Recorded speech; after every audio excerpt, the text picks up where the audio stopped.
तो last class में हम लोगों ने पढ़ा था एरर्स एंड मेजरमेंट के कुछ सवाल लगाए थे, ठीक है।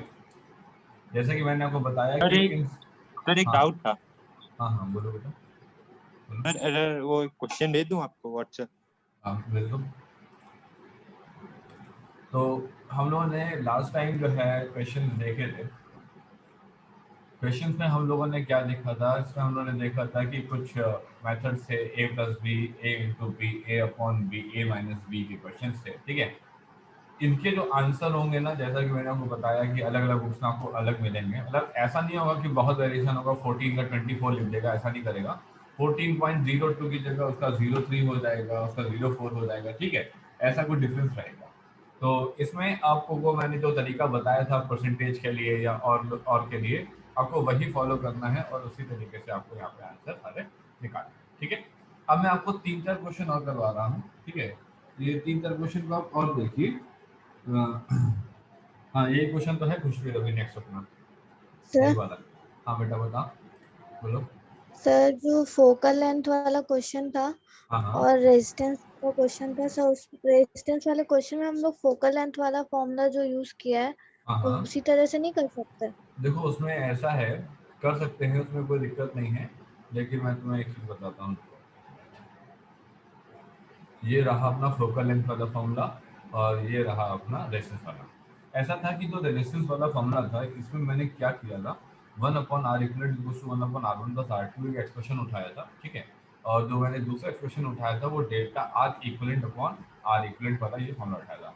इन दोनों को मैंने मल्टीप्लाई करके एक एक्सप्रेशन निकाला था, जिसमें अल्टीमेटली हम लोग ये वाला एक्सप्रेशन को जो है यूज करते हैं, ठीक। लेकिन जब अगर तुम ध्यान दोगी तो मैंने जो फोकल लेंथ वाला फॉर्मूला तुमको यूज करके दिखाया है, उसमें मैंने कुछ मल्टीप्लाई मल्टीप्लाई नहीं किया है। उसमें मैंने क्या किया कि जो ये वाला फॉर्मूला था अपना F is equal to U V upon U plus V वाला, इसमें मैंने इसको माना है ए, इसको माना है बी, और इस यू प्लस बी को मैंने माना है सी। उस हिसाब से मैंने यहाँ पर फॉर्मूला बनाया है, ठीक है। तो मेरे फॉर्मूला बनाने के मेथड में ही डिफरेंस है फोकल लेंथ में और रेजिस्टेंस में। तो जब भी फोकल लेंथ वाला क्वेश्चन आएगा तो उसको डायरेक्टली तुम इस मेथड से सॉल्व करना, ठीक है। और जब भी तुम्हारे पास इसका क्वेश्चन आएगा रेजिस्टेंस का, तो इसको तुम इस पर्टिकुलर मेथड से सॉल्व करना। क्यों? क्योंकि रेजिस्टेंस वाले क्वेश्चन में तुम्हारे पास जो वैल्यूज थी, ठीक है, वो बहुत ज्यादा क्या नाम है कम वैल्यूज आ रही थी, तो हमने उस पार्ट को निगलेक्ट कर दिया था। यहाँ पे हमने ऐसा कुछ नहीं किया है। फोकल लेंथ में हमने इस पर्टिकुलर वैल्यू को इस्तेमाल किया है, क्योंकि यहाँ पे जो वैल्यूज थी वो बहुत ज़्यादा तुम्हारे पास छोटी नहीं है, और यहाँ पे हमने वैसे भी एडिशन किया है तो वो कटने वाला नहीं है। इस वजह से हमने फोकल लेंथ में ये वाला फॉर्मूला इस्तेमाल किया है और रेजिस्टेंस में ये वाला फॉर्मूला, ठीक है। तुम जितनी भी बुक्स देखोगी अपने एरर एंड मेजरमेंट के क्वेश्चंस के लिए, तुमको रेजिस्टेंस वाले के लिए एकमात्र यही वाला फॉर्मूला दिखाई देगा बेटा, और फोकल लेंथ के लिए तुमको ये वाला फॉर्मूला वो इस्तेमाल करते हुए दिखाई देगा, ठीक है। और अगर तुम्हें कहीं कोई क्वेश्चन ऐसा मिले कि तुम्हें फोकल लेंथ में वो वाला फॉर्मूला इस्तेमाल करके कर रखा हो और तुमको ना समझाए, तो तुम मुझको भेजना, फिर मैं तुमको एक्सप्लेन करूंगा, ठीक है बेटा। चलो ओके सर। चलो आगे बात करते हैं। तो एक क्वेश्चन मेरे पास भेजा गया है, एग्जैक्टली यही क्वेश्चन अपना नेक्स्ट क्वेश्चन था कराने के लिए, तो चलो मैं कराता हूँ। तो उससे पहले मेरे को एक टर्म पढ़ाना है जो कि है लीस्ट काउंट। अब ये मुझे कुछ पढ़ाना नहीं है, ये बात आप लोगों को पहले से पता है कि लीस्ट काउंट एग्जैक्टली क्या होता है। कोई बताएगा लीस्ट काउंट से क्या मीनिंग होती है लीस्ट काउंट की? Anyone having any idea about least count? क्या मतलब होता है इस वर्ड लीस्ट काउंट का? आपने वर्नियर कैलिपर पढ़ रखा होगा, आपने स्क्रू गेज पढ़ रखा होगा छोटी क्लास में। आईएससी वालों ने तो पक्का पढ़ा होगा, सीबीएसई वालों ने हो सकता है ना पढ़ा हो, ठीक है। लीस्ट काउंट होता है it is the smallest measurement, it is the smallest measurement which can be measured, which can be measured by an instrument। ये वो सबसे छोटी तुम्हारे पास मेजरमेंट है जो कि की जाएगी इंस्ट्रूमेंट के द्वारा। क्या मतलब हुआ इस बात का?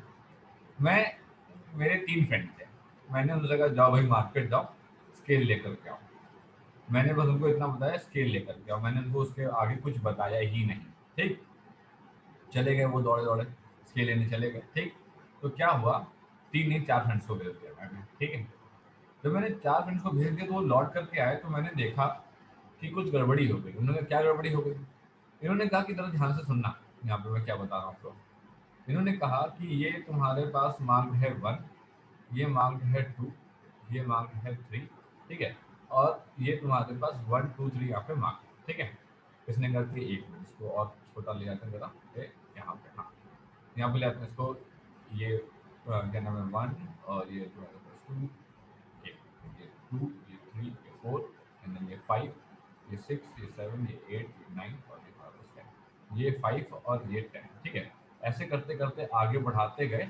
तो हमने यहाँ पे क्या बताया, हमने कहा कि ये वाला तुम्हारे पास 1 रहा होगा, 2 रहा होगा, 3 रहा होगा, और सिमिलरली 4, ठीक है, फिर तुम्हारे पास 6 7 8, और सिमिलरली ये 9 रहा होगा, ठीक है।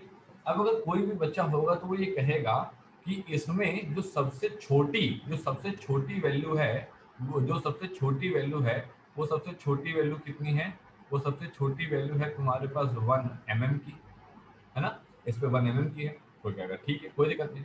फिर हमारा दूसरा फ्रेंड आया, उस दूसरे फ्रेंड ने क्या किया, यहाँ पे 1 लिखा था उसके स्केल में, यहाँ पे 2 लिखा था, यहाँ पे 3 लिखा था।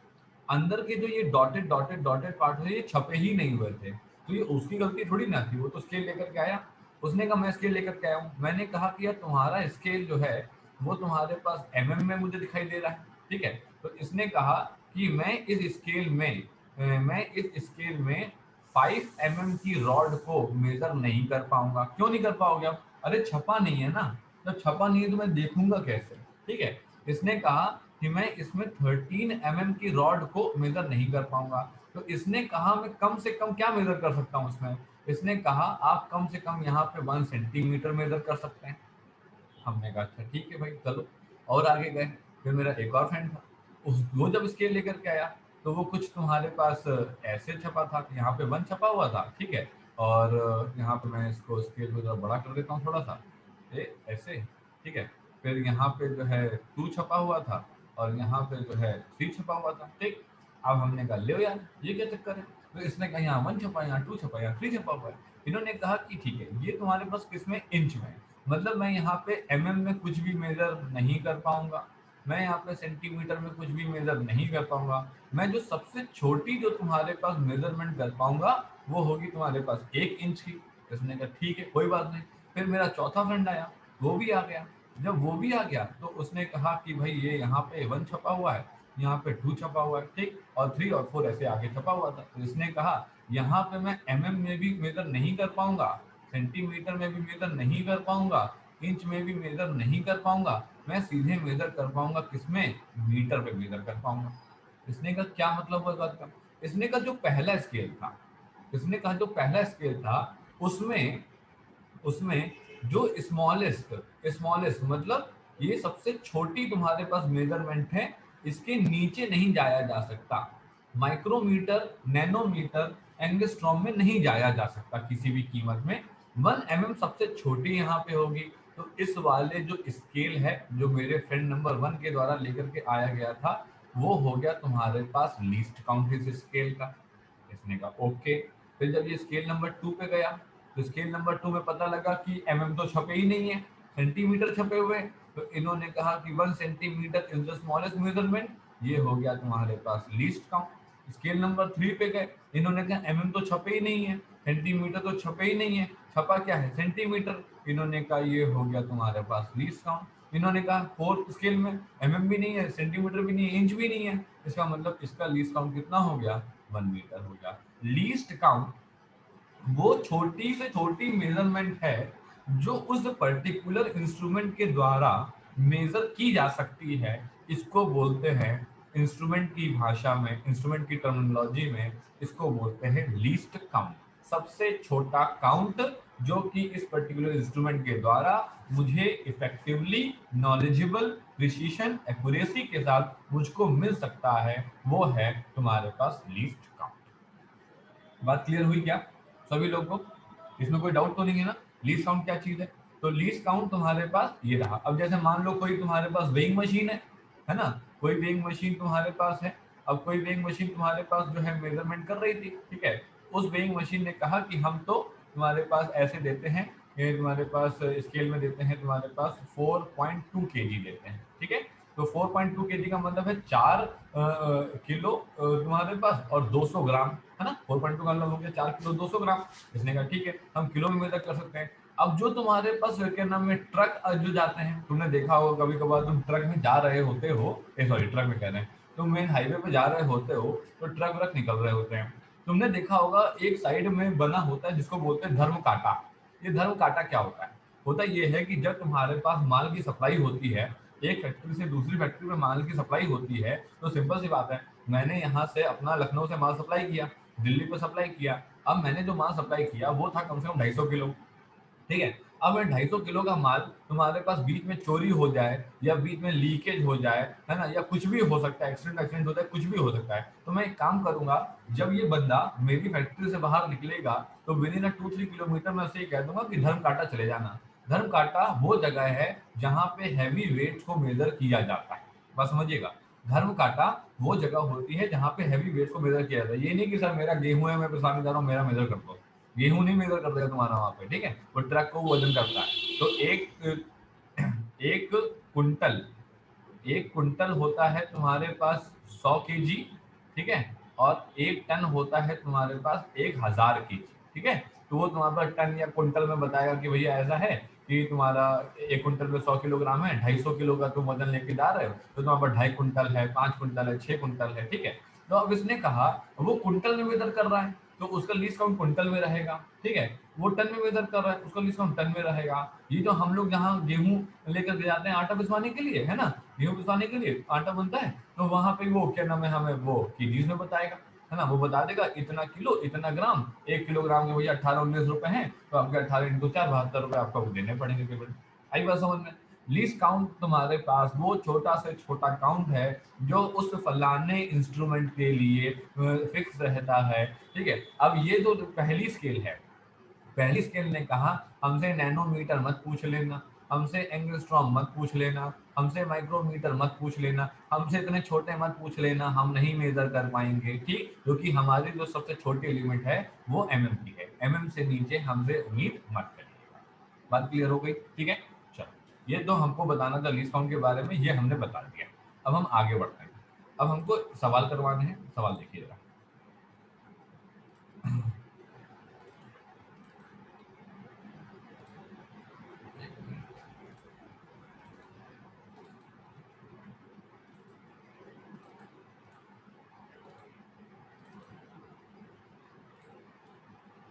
ये क्वेश्चन है, ठीक। ये क्वेश्चन बिल्कुल वैसे ही है जैसा भी बिल्कुल भेजा गया है। In an experiment of simple pendulum, the time period was 50 second for 25 vibration. इन्होंने कहा कि एक पर्टिकुलर एक्सपेरिमेंट किया जा रहा है सिंपल पेंडुलम के साथ, और उसमें हमको ये बताया गया है कि जो टाइम पीरियड है वो 50 सेकेंड है तुम्हारे पास, किसके लिए? तुम्हारे पास 25 वाइब्रेशंस के लिए। हमने कहा ठीक है, कोई दिक्कत नहीं। फिर उन्होंने क्या बताया? फिर उन्होंने कहा कि देखिए ऐसा है, एक मिनट ये बोला क्या बच्चे का आ रहा है,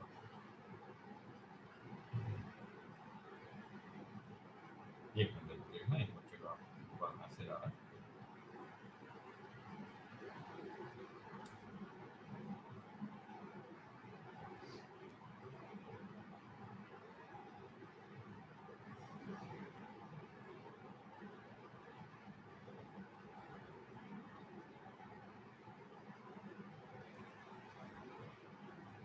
हाँ चलिए। इन an experiment of simple pendulum the time period was 50 second. तो इसने कहा कि टाइम पीरियड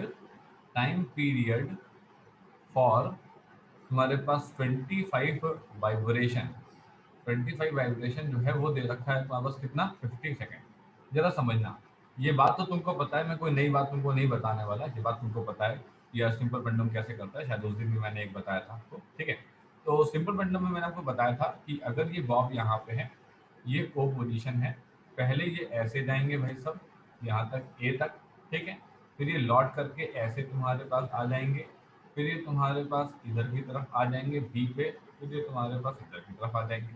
तो इसने कहा ओ ए है इसके अंदर, ए ओ है इसके अंदर, ओ बी है इसके अंदर, और तुम्हारे पास बी ओ है। इसे बोलते हैं वन कंप्लीट इसे बोलते हैं वन कंप्लीट तुम्हारे पास क्या ऑसिलेशन, एक पूरा ऑसिलेशन तुम्हारे पास हम लोग इसे बोलते हैं। हमने कहा ठीक, कोई दिक्कत नहीं। इन्होंने कहा कि 25 ऐसे वाइब्रेशंस के लिए, है ना, 25 तुम्हारे पास ऑसिलेशंस के लिए ये जो टाइम है ये तुम्हारे पास 50 सेकेंड दे रखा है। हमने कहा ठीक, कोई दिक्कत नहीं। तो एक ऑसिलेशन के लिए निकाल लेते हैं। हमने कहा निकाल लेते हैं, कोई दिक्कत नहीं। तो एक ऑसिलेशन के लिए निकाल लिया, ये हो गया 50 अपॉन तुम्हारे पास 25, ये हो गया तुम्हारे पास 2 सेकेंड। ठीक, हमको पता है कि कैपिटल टी जो टाइम पीरियड होता है, this is the time period for one complete oscillation. हमने कहा ठीक है, क्या निकालने का ये तो बताओ। When the length of the simple pendulum was taken as 100 centimetre, L की वैल्यू जो है इसने यहाँ पे 100 सेंटीमीटर बताई है। इन्होंने कहा if the least count of the stop watch, stop watch का लीस्ट काउंट, स्टॉप वॉच क्यों, अरे सिंपल सी बात है, अपन लोग यहाँ वाइब्रेशन घुमा रहे हैं, समय मेजर कर रहे हैं ना 25 ऑसिलेशन का, एक ऑसिलेशन का 2 सेकंड निकला। तो इसने कहा कि जो स्टॉप वॉच इस पर्टिकुलर एक्सपेरिमेंट में अपने काम आ रही है अपन लोगों को, उसका जो लीस्ट काउंट दे रखा है वो तुम्हारे पास 0.1 सेकंड है। तो हमने कहा ठीक है, लीस्ट काउंट ऑफ तुम्हारे पास जो स्टॉप वॉच है वो दे रखी है तुम्हारे पास कितना, 0.1 सेकंड। तो हमने कहा ठीक है, ये लीस्ट काउंट को हमने कह दिया delta T, that is 0.1 second. ठीक है, डेल्टा यहाँ पे कैपिटल, ठीक है ये, और जो कैपिटल टी है वो हमको 2 सेकंड पता है। फिर इसने कहा and that of a metre scale is 0.1 centimetre, जो मीटर स्केल है उसका तुम्हारे पास लीस्ट काउंट 0.1 सेंटीमीटर है। तो डेल्टा तुम्हारे पास एल का जो लीस्ट काउंट है वो तुम्हारे पास 0.1 सेंटीमीटर है। डेल्टा एल की वैल्यू पता लग गई, डेल्टा टी की वैल्यू पता लग गई, टी की वैल्यू पता लग गई और एल की वैल्यू पता लग गई। Calculate the maximum possible error in the measurement of g, यार ये तो वही सवाल हो गया। T is equal to 2 pi under root तुम्हारे पास L upon g, S B S करा, ये हो गया T square is equal to 4 pi square तुम्हारे पास एल अपॉन जी, और जी इज इक्वल टू हो गया है 4 पाई स्क्वायर तुम्हारे पास एल अपॉन कितना, टी स्क्वायर। ठीक, ठीक है, फॉर्मूला लिख देते हैं। इस फॉर्मूले में 4 और पाई स्क्वायर को हमें कोई मतलब नहीं है भाई, तुम लोग कांस्टेंट हो, तुम लोग कांस्टेंट हो, तुम आज भी 4 हो, हैं 200 साल बाद भी तुम 4 ही रहोगे, 2000 साल बाद भी तुम 4 रहोगे, तुम तो चेंज होने वाले हो नहीं। ठीक है, तो इसने कहा ठीक, कोई दिक्कत नहीं। तो डेल्टा जी अपॉन जी इंटू तुम्हारे पास 100 is equal to delta L upon L into तुम्हारे पास 100 2 times of delta T upon T into 100।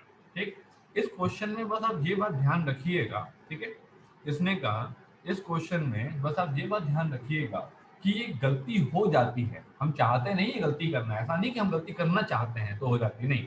अपना डिनोमिनेटर में जो होता है ना भैया, डिनोमिनेटर वाला जब न्यूमरेटर पे जाता है तो हम माइनस रख देते हैं, ऐसा मत करना, ये एरर एनालिसिस है, आपकी नॉर्मल मैथमेटिक्स नहीं चल रही, इस बात का ध्यान रखिएगा। ठीक है, चलो ठीक है, अब आगे बढ़ते हैं। हम लोग क्या निकालना है, हमको निकालना है maximum possible error in the measurement value of g. तो हमने कहा ठीक है, वो तो है ना, ये है, तो डेल्टा जी अपॉन तुम्हारे पास g is equal to delta L upon L. ठीक है, डेल्टा एल की वैल्यू कितनी रखी है, 0.1। एक चीज ध्यान रखना, सेंटीमीटर यहाँ पे भी है, सेंटीमीटर यहाँ पे भी है, सेकंड तुम्हारे पास यहाँ पे भी है, सेकंड तुम्हारे पास यहाँ पे भी है। यूनिट्स का खासा ध्यान ध्यान रखा जाए, आप बिल्कुल लापरवाह मत हो जाइएगा कि यूनिट हम कुछ भी रख देंगे चलेगा, नहीं। यूनिट्स एमएम में होंगी तो सब एमएम में होंगी, मीटर में होंगी तो सब मीटर में होंगी, सेंटीमीटर में होंगी तो सब सेंटीमीटर में होंगी। ठीक है, इस बात का ध्यान रखना। तो डेल्टा एल तुम्हारे पास एल कितना, ये 100 इंटू तुम्हारे पास जो है 100, ठीक है, प्लस 2 इंटू डेल्टा टी की वैल्यू कितना तुम्हारे पास 0.1 अपॉन ये तुम्हारे पास 2 और ये तुम्हारे पास कितना 100, ये पर्टिकुलर वैल्यू तुम्हारे पास यहाँ पे आ गई। अब इन्होंने कहा कि 1 मिनट, यहाँ पे हम लोग टी रखेंगे, है ना, इसने कहा कि यहाँ पे हम लोग जो है टी रखेंगे, मतलब कैपिटल टी की वैल्यू रखेंगे तुम्हारे पास 2 सेकंड, या फिर हम लोग पूरा रखेंगे। अब ये सवाल में क्या सिर्फ और सिर्फ एक ऑसिलेशन के बारे में पूछा गया है, इसने कहा नहीं, सवाल में तो 25 ऑसिलेशन के बारे में पूछा गया था। तो आपने यहाँ पे सर टी क्यों निकलवाया, टी हमने इसलिए निकलवाया ताकि तुमको ये पता लग पाए कि एक ऑसिलेशन के लिए टाइम पीरियड होता कितना है। तो सर इस सवाल में हमको एक ऑसिलेशन के लिए सवाल को सॉल्व करना पड़ता है, या फिर हमको जो है यहाँ पे पूरे टोटल 25 वाइब्रेशन के लिए करना पड़ता है। तो इसने कहा कि यहाँ पे जो आपको सवाल सॉल्व करना पड़ेगा वो टोटल वाइब्रेशंस के लिए करना पड़ेगा। इसका मतलब ये हुआ कि हम यहाँ पे ये जो 2 सेकंड है ना, ये तुम्हारे पास एक ऑसिलेशन का, और टोटल तुम्हारे पास 25 जो वाइब्रेशन है उसका टोटल का टाइम पुट करेंगे। तो इसने कहा ठीक है, यहाँ पे सॉल्व किया तो ये कितना हो गया 0.1, यहाँ पे सॉल्व किया 25 टू या 50, 50 टू या 100, 2 टू या 4 और ये कितना हो गया, ये हो गया 0.4। तो ये आंसर कितना आ गया, ये आ गया 0.5%। तो डेल्टा जी अपॉन तुम्हारे पास जी इंटू तुम्हारे पास 100, ये वैल्यू आ गई 0.5%। आई बात समझ में? ठीक है, इस तरीके से तुम्हारे पास होगा।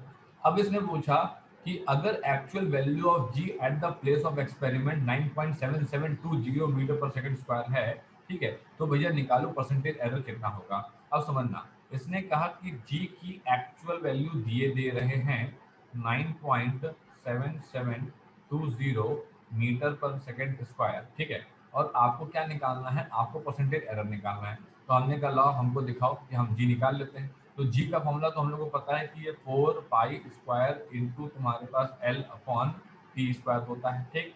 इसने कहा कि 4 इंटू तुम्हारे पास 3.14 का whole square into L. L तुम्हारे पास क्या रखेंगे, सिंपल सी बात है, मीटर में रखनी पड़ेगी, एसआई यूनिट चलानी पड़ेगी ना। एसआई यूनिट के हिसाब से एल तो 100 सेंटीमीटर है, 100 सेंटीमीटर का मतलब होता है 1 मीटर, तो ये 1 का स्क्वायर हुआ।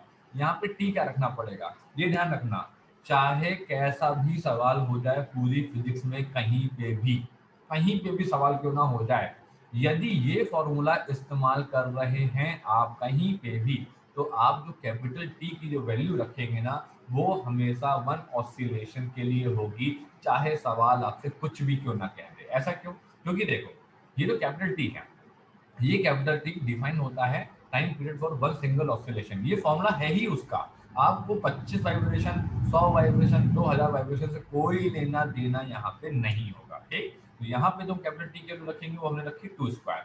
ये वैल्यू जब हमने निकाली तो ये आई 9.8596 तुम्हारे पास मीटर पर सेकंड स्क्वायर। अब इसने हमसे तुम्हारे पास परसेंटेज एरर पूछा था, तो इसने कहा कि परसेंटेज एरर अगर हमको निकालना है तो हम निकालेंगे क्या, जी एफ माइनस तुम्हारे पास जी एक्चुअल अपॉन तुम्हारे पास जी एक्चुअल, ठीक है, इनटू तुम्हारे पास 100। हमने यहाँ पे सॉल्व किया तो जी एफ की वैल्यू 9.8596 माइनस 9.77 तुम्हारे पास 20 अपॉन 9 अपॉन तुम्हारे पास 9.7720 इंटू तुम्हारे पास 100, ठीक। सॉल्व किया तो ये वैल्यू तुम्हारे पास आती है क्या, 0.8964%। इस तरीके से हम लोग ये सवाल सॉल्व करते हैं।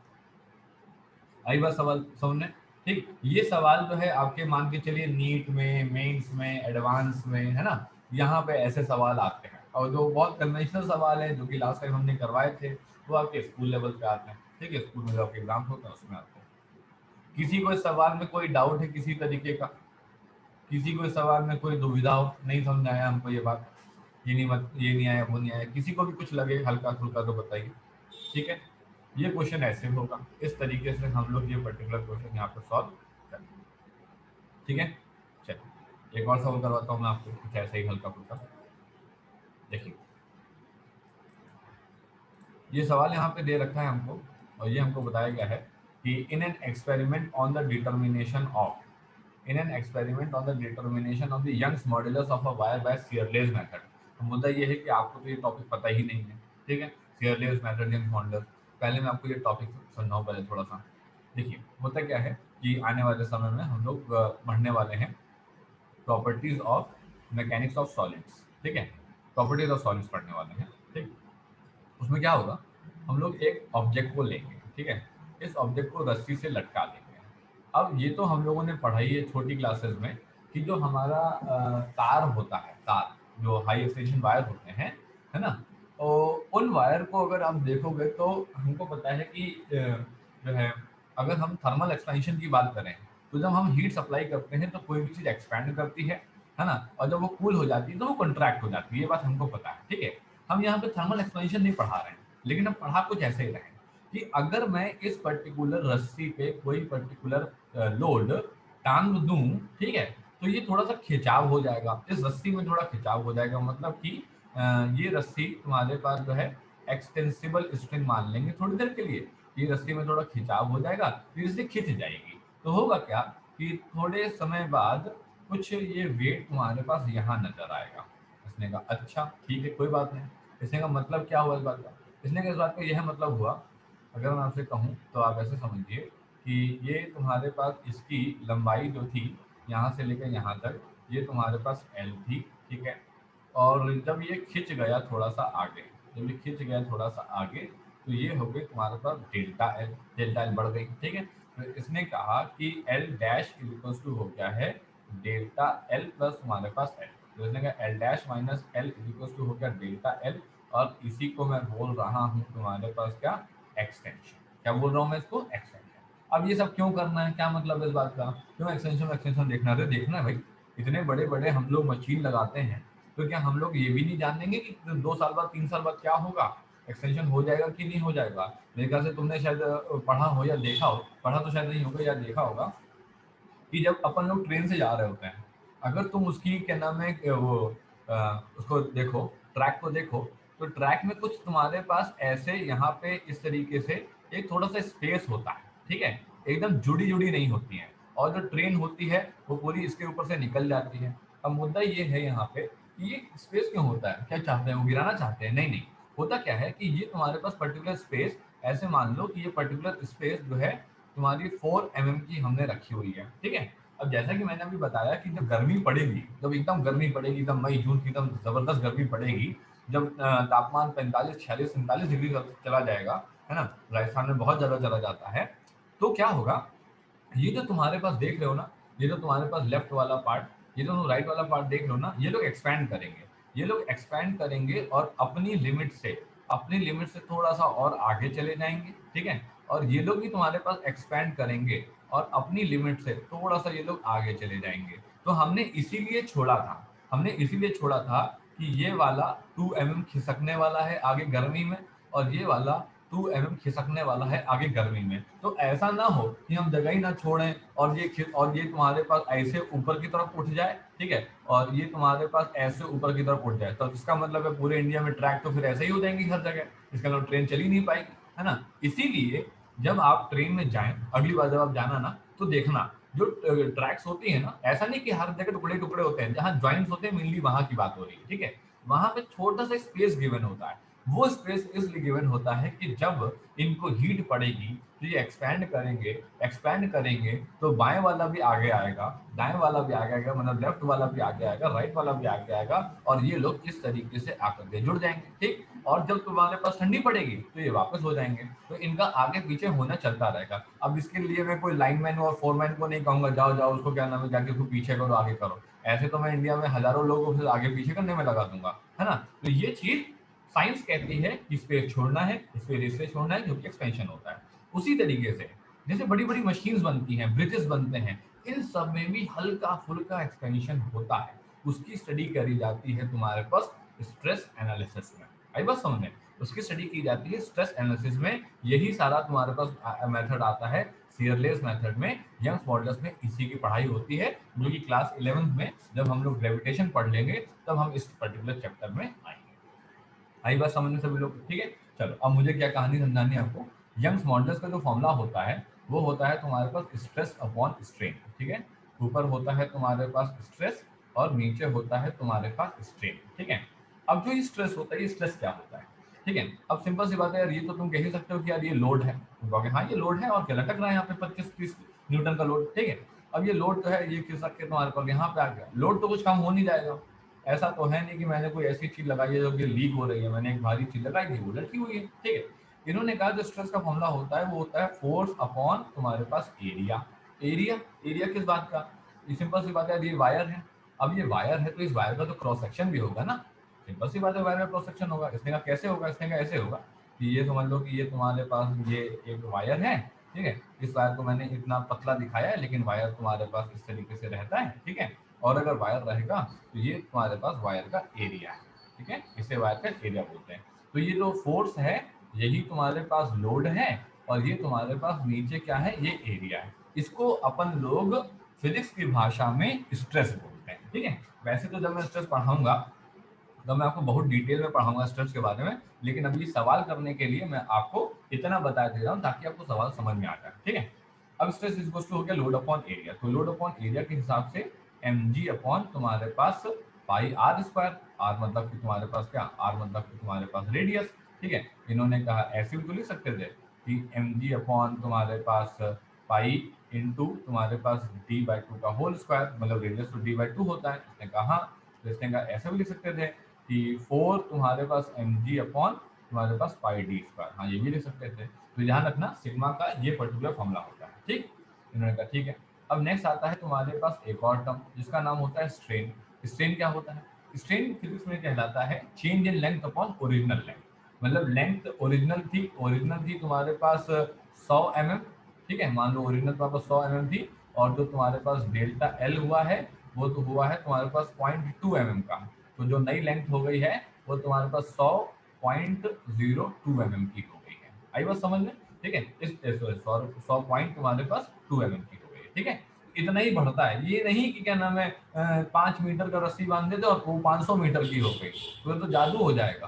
फिर तो तुम्हारे पास रिसोर्सेस इकट्ठा हो जाएंगे, फिर तो बढ़िया तुम लटकाओ 5 मीटर की रस्सी 500 मीटर की हो जाएगी, 495 मीटर की बेच देना, ठीक है। ऐसा नहीं होता, ठीक है। तो हल्का सा मतलब 1 mm 2 mm है ना, 5 mm 6 mm इतना बढ़ता है, बस इतना ही कम बढ़ता है, इससे ज्यादा नहीं बढ़ता। स्ट्रेन की बात करते हैं, तो स्ट्रेन हो गया है तुम्हारे पास change in length delta L upon original length, इसे बोलते हैं स्ट्रेन। तो हमने कहा ठीक है, यंग मॉडल का फॉर्मूला बनाया जाए। यंग मॉडल का फॉर्मूला है सिग्मा अपॉन तुम्हारे पास epsilon that is stress upon strain, mg upon 4mg upon तुम्हारे पास पाई डी स्क्वायर अपॉन तुम्हारे पास डेल्टा तुम्हारे पास एल अपॉन तुम्हारे पास एल। ये हो गया 4mg तुम्हारे पास एल, ये हो गया है पाई डी स्क्वायर तुम्हारे पास डेल्टा एल। ये हो गया है यंग्स मॉडुलस का फॉर्मूला, ठीक है। तो अब सवाल शुरू करते हैं, ठीक है। अभी तक तो मैं आपको यंग्स मॉडुलस के बारे में समझा रहा था, अब मैं सवाल आपका यहाँ पे शुरू करने वाला हूँ, ठीक। चलिए, इसने कहा कि भाई ऐसा है कि इस पर्टिकुलर क्वेश्चन के लिए ये डेटा अवेलेबल है। पहली चीज अवेलेबल है normal length of the wire, दूसरी चीज अवेलेबल है डायमीटर ऑफ द वायर, जैसा मैंने आपको बताया, ठीक है। तीसरी चीज अवेलेबल है इलोंगेशन ऑफ द वायर। इन्होंने कहा कि ये इलोंगेशन के लिए जो टेंशन है वो 50 न्यूटन का है। इसका मतलब जो अपनी mg की वैल्यू है, इसका मतलब ये हुआ, मैं अब डेटा यहाँ पे लिख भी देता हूँ, ठीक है। तो L की वैल्यू 110 है, D की वैल्यू 0.01 है और स्मॉल l की वैल्यू ये है। तो हमने कहा कि ठीक है, तो इसने कहा कि ये अच्छा डेल्टा L को यहाँ पे स्मॉल l ले लेते हैं, डेल्टा L को यहाँ पे स्मॉल l ले लेते हैं, ये तुम्हारे पास जो है इलोंगेशन है, ठीक है। ऐसा क्यों कर रहे हो? ऐसा इसलिए कर रहे हैं ताकि हम अपने सिंबल्स को इस्तेमाल कर पाएं, ठीक। इसने कहा ठीक है। तो जो नॉर्मल लेंथ है वो 110 सेंटीमीटर दे रखी है, जो डायामीटर है वो डायामीटर दे रखा है 0.01 सेंटीमीटर, पॉइंट ऑफ तुम्हारे पास 0.1 सेंटीमीटर, और जो तुम्हारे पास इलोंगेशन है वो दे रखा है 0.125। तो जो इलोंगेशन है वो 0.125 सेंटीमीटर दे रखा है। फिर इन्होंने कुछ और भी दे रखा है, इन्होंने कहा है कि this elongation is for a tension of 50 Newton. तो हमने कहा ठीक है भाई, बहुत बढ़िया।